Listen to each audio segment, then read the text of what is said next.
This is the Limelight, and my name is Simapolo.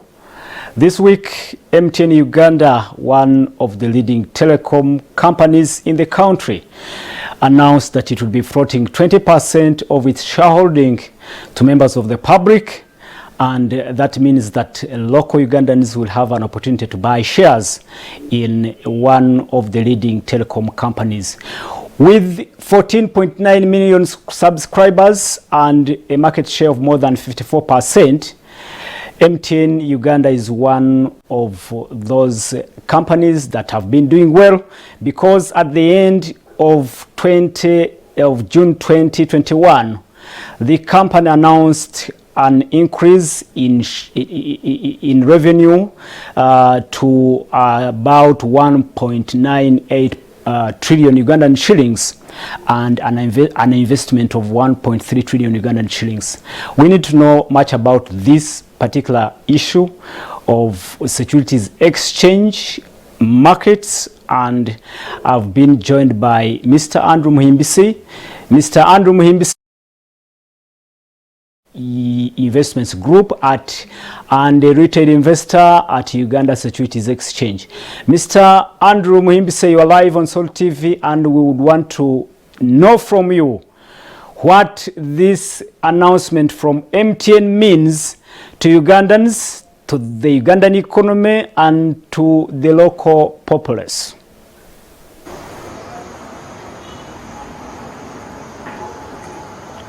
Good evening, Apollo. Thank you for having me. Go right ahead, Mr. Muhimbisi, and tell us what this announcement from MTN means to Ugandans who think and who believe in the security exchange markets. Thank you, Apollo. The announcement for the sale of 20% shares of MTN is a good thing for the market. Like the CMA had said, we are going to double the market capitalization, meaning the size of the market is going to double. The shares are being sold as a requirement for the license they issued. It will give Ugandans a chance to own into MTN. So it means something big. We have had 8 companies. The last listing was in 2018. Now we shall have MTN, a bigger one. And yeah, it is really good news for the market.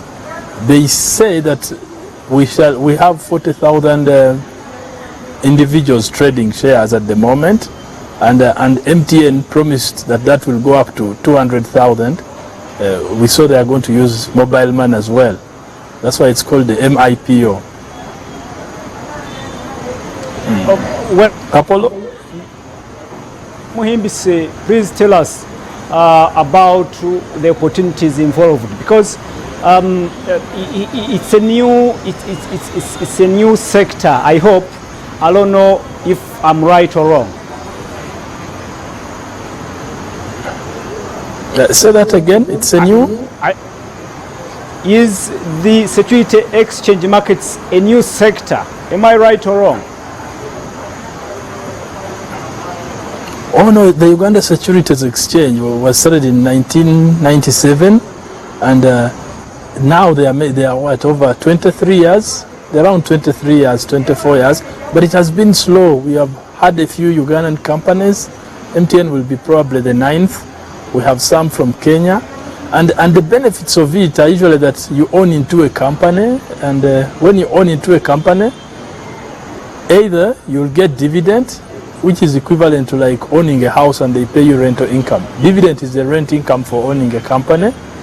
Then you can also sell those shares when the price goes up. Like Stanbic sold its shares around 2000 in the late 2000s at 7 shillings equivalent now. Right now it's trading at 26. Yes, sometimes prices, will go up, at the times they will go down. 2 years ago, 3 years ago, they sold Cipla quality chemicals. The price moved down from 250 to 95. So it's usually a mixed basket, depending on how the companies perform. But we know now MTN is the most profitable company in Uganda. So we shall really wait to see how that plays out. But the stock market provides you an option of what would call passive income. This is money you earn, without necessarily being there, because MTN has a management team. So if you own shares, you don't have to walk over to check whether they worked, whether they were present, and that you wait to see if your return is there or if they didn't make money. Okay, Mr. Mimbse, tell us about the factors one must consider before buying shares into such a venture, and what could be the risks involved? Okay, when someone is going to buy into a company, I will first look at the generic factors, then I will go specific to the telecom factors. The generic factors are usually that you invest so that you make some money. So you want to see that the company can actually pay you a dividend, That is the equivalent of rent if you own a house. You want to know that it is profitable, it has a market that it is serving. Yeah, so that is usually the first. Am I able to make a return on investment? And we have seen that the stock market over the years, returns have been around 3.74% of the share price, meaning someone who invests, say, 1 million, you will be getting 30,000 at that time. But usually the companies grow, because these are like machines of capitalism. They grow to levels where they pay much more. Like a Stanbic Bank, I think, declared a dividend of 1.6 shillings. So for a person who bought it at 7 shillings, that is a very decent return, almost 20%, but it has taken over 8 years, to reach there. Then the other is, capital gains. When the company grows, capital gains is akin to the land, to owning in land, where you buy land, then after a few years you sell it. So it's the same thing like we have seen in the preliminary books of the prospectus of MTN. In 2016, they were selling products of 1.3 trillion. Now they are selling 1.8 trillion. So the company has grown by the 500 trillion in terms of sales. So you want to see that it is performing. You can make a capital gain. But for specific telecoms, they look at 4 specific things. There's something they call average revenue per user. Right now, MTN's average revenue per user is around 130,000 shillings. So if you're going to buy into MTN, you want to know that the subscribers, the ones you talked of, the 14.9, are actually bankable, that people make money. You can make money off them. It's a very important parameter. It shows that your product is demanded. Yeah, the data, voice, and mobile money services. So on average, an MTN customer pays the company 130,000, and you can check with your own data costs yourself. Then the other is the churn rate. The churn rate meaning the percentage of customers who leave. Yeah, like say if you have 10 customers and 2 customers at the end of the year will not subscribe again, so the churn rate is 20. When it's high, it is bad. It means customers are not getting a good satisfaction, because we know in businesses like telecoms and service, you want to keep a customer for a long time. That's why they run a lot of customer care, because a customer you keep for long, you make more money from them and they are cheaper to maintain, because acquiring a new customer is quite expensive. Then the other is subscriber growth. Yeah, the number of people who join to the subscription. Like now in our economies, we're a young economy, many people are young, so you want to know people who are graduating into the market, the ones who after a time are getting phones. Averagely Ugandans get phones at 18 years. So, and there are so many, we get 1 million 18-year-olds almost every year. So that will determine the subscriber growth rates, but you want to know how many of those does MTN get. Then the last is the bottom line, really. Are they able to manage their expenses well? Like we saw recently, they had to pay the license, they had to borrow money to pay the license. So will they be able to manage those expenses? So specifically for the telecom, you're looking at those four. But the two cover everything. You want to make a dividend, which is a profit, and as I speak, MTN says it pays a dividend 3 times a year, and they have already paid for this year the 3 quarters. So people investing will only get money from October to December, much lesser than probably they expect. Then the capital gain, that one is hard to tell now. They are selling a share at 200. We shall have to see how the demand moves it. Because of the stock market, demand and supply determine the price. If people want the share, they will price it up and it will go up. If they don't like it, it usually goes down. When companies wind up and exit the Ugandan economy, what are the risks involved in such a venture? The risks involved in the stock market, you could actually lose money, like we saw with Cipla Quality Chemicals, the makers of the ARVs. And yes, indeed, we saw that AfriCell left, ShopRite left, and I'll zero in on AfriCell, which was in the telecom sector that is relevant to us. Well, AfriCell held 8% of the market. It was very popular with the youth and for data. Yeah. So AfriCell, said they were not making really enough money, probably because of competition from Airtel and MTN. We saw during COVID they introduced new packages, and they ramped up their Gaga Wednesday, Freaky Friday, and these are the products that the youth were having. Then we had OTT, it affected the youth a lot, the 200 per day, although it is gone now, but it reduced their uptake on the internet.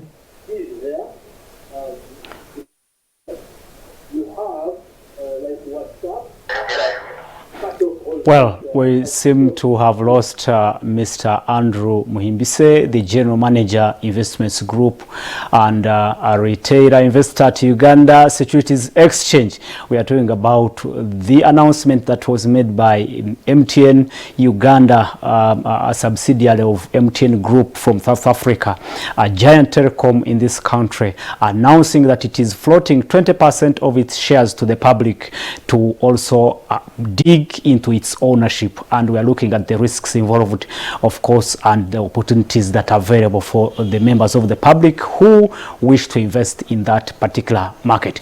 Mr. Muhimbise, you are back, and we should be winding up, but of course you can conclude on that particular matter, the risks involved, and actually when you're concluding, you can tell us on this particular matter, you can tell us whether it is good business investing in MTN ownership. So the risks, is your share cannot make money, so you could lose money buying shares if the company doesn't perform as expected. Maybe the very first one is MTN has already paid dividends for the 3 quarters up to September. So the shares you're buying only have dividend for 3 months. That is from October to December. That could disappoint a few shareholders. And the other risk is competition. We know the telecom sector now is a 2-horse race between Airtel and MTN. We don't know how they will compete, but we also know there are companies like Apple and Google. They are trying to work on internet for Africa. They're investing a lot of money so they could wipe out these guys, businesses. The same way we no longer have the post office, doing business after the telephones came. So it's a highly innovative and creative business that if you don't keep innovating, you can actually be wiped out.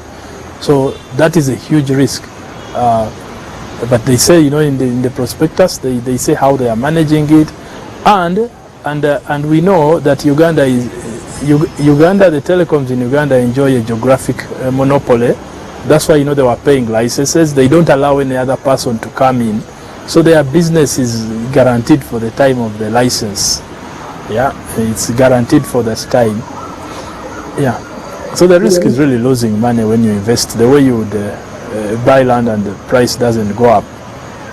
On whether MTN is a good stock or bad stock, well, I'll say we are in day four of the IPO opening, and they released the 260-page prospectus. Personally, I haven't read fully, so I can't put my finger to it.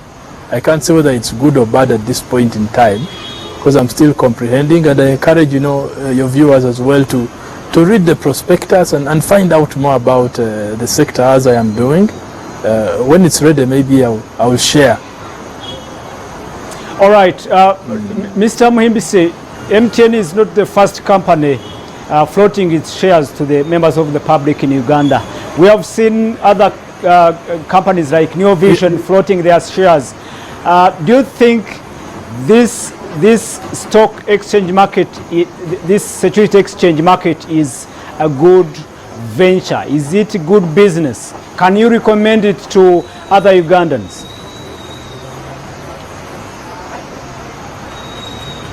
Thank you, Apollo.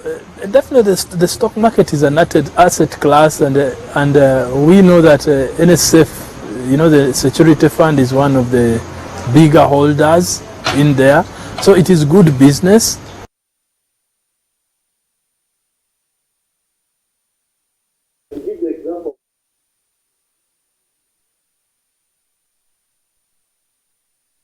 We seem to be having issues with connectivity, but we'll simply get back to Mr. Andrew Muhimbise, and he concludes on this matter.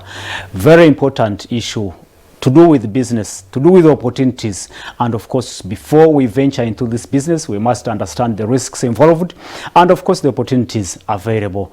As Ugandans venture into stock exchange markets, one business, one venture, one sector that is not so much congested, I hope so, and of course much more opportunities involved, I hope.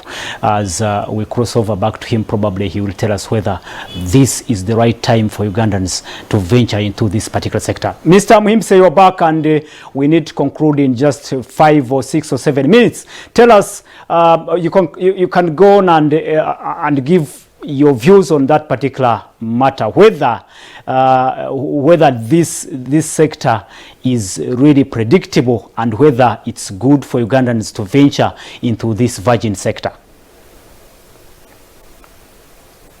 Well, we seem to still have issues with connectivity, but we have Mr. Andrew Muhimbise, the General Manager, Investments Group, and a retailer investor at Uganda Securities Exchange, looking into matters of stock exchange, as MTN, a giant telecom company in Uganda, floating 20% of its shares to the public to buy into and of course dig into its ownership, and of course we are looking at the risks and opportunities involved. I don't know if we are going back very soon, but he had told us that well, it's like any other business, you must go into it, you must venture into it knowing that there are risks, but the risks involved range from the company not making profits and probably its subscribers, its subscription membership dropping. That could be an issue, especially with telecom sectors that run on a share of subscribers. Mr. Muhimbise, we have at least 5 minutes. Let's conclude on this matter. Tell us, after New Vision and other companies floating shares, how have Ugandans embraced this particular market, and what can you tell them? Apollo, we have around 40,000 individuals trading shares at the stock market. It has been a mixed basket. For some it has really worked, but it's just like the general outlook of business outside. So you really have to know what you need. You have to understand the business you're in. It helps. Yeah, but it's a way to invest without your need to be there. They call it passive income. you buy into big, well-managed companies. There is a regulator to make sure the companies are run well. They have a board. They check that they hold meetings, and the more corporate governance improves, we shall have bigger gains in the market. And yeah, actually people have gained from it through increasing their capital stock, their personal capital stock in the companies they own in, like Stanbic Bank, especially Baroda Bank, DFCU Bank. People have done relatively well in there, but there have been also failures in simpler quality chemicals. Uganda Clays is just recovering, so they just run like any business outside, but they have more regulation, so they are easily monitored, and they have higher chances of a return.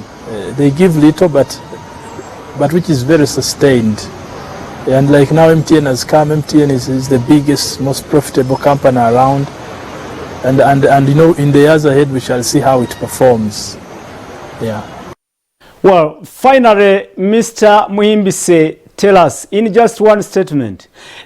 I know that it was government that, of course, came up with this policy to have telecom companies floating shares to the public. Do you think it is very, very, very paramount for foreign companies to float shares to the public?